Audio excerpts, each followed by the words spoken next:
अकबर द्वारा अपनी सैन्य व्यवस्था में जो मनसबदारी प्रथा डेवलप की गई थी, विकसित की गई थी, उसके बारे में ये समझना और जानना बहुत ज़रूरी है कि वास्तव में मनसब का अर्थ क्या होता है। मनसब फारसी भाषा का शब्द है। इस शब्द का अर्थ है पद, दर्जा, ओहदा। जिस व्यक्ति को सम्राट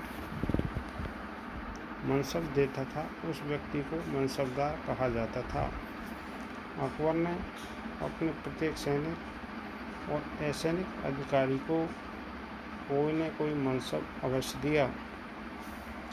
इन पदों को उसने जात या सवार नामक दो भागों में विभाजित किया। जात का अर्थ है व्यक्तिगत पद या ओहदा और सवार का अर्थ है घुड़सवारों की उस निश्चित संख्या जिसे किसी मनसबदार को अपने अधिकार में रखने का अधिकार होता था। इस तरह मनसब शब्द केवल सैनिक व्यवस्था का ही शब्द नहीं, अपितु इसका अर्थ है वह पद जिस पर सैनिक और गैर सैनिक अधिकारी को नियुक्त किया जाता या रखा जाता था।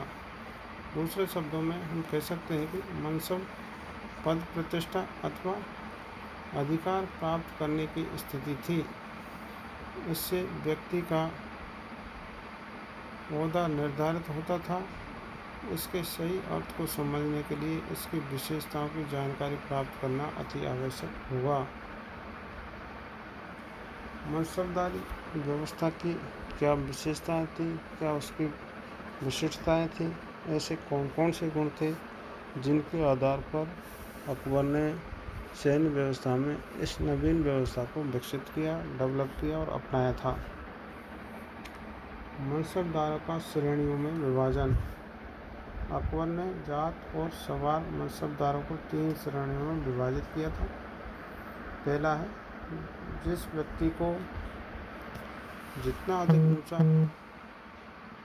मनसब दिया जाता था वह उतने ही अधिक घुड़सवार रखने का अधिकारी भी होता था और उसे प्रथम श्रेणी का मनसब कहा जाता था। अकबर के काल में सबसे छोटा या निम्न मनसब 10 सिपाहियों के ऊपर अधिकार रखने का था और उच्चतम 10,000 घुड़सवारों पर अधिकार रखने का था। बाद में अकबर ने उच्चतम मनसब की सीमा बढ़ाकर और अधिक कर दी थी। दूसरा है जो मनसबदार अपने व्यक्तिगत से आधी या आधे से अधिक घुड़सवार रख सकता था। एक मिनट, वह दूसरे श्रेणी का मनसबदार होता था। तीसरे नंबर पे जिस मनसबदार को अपने जात से अधिक से कम घुड़सवार रखने का अधिकार था उसे तीसरे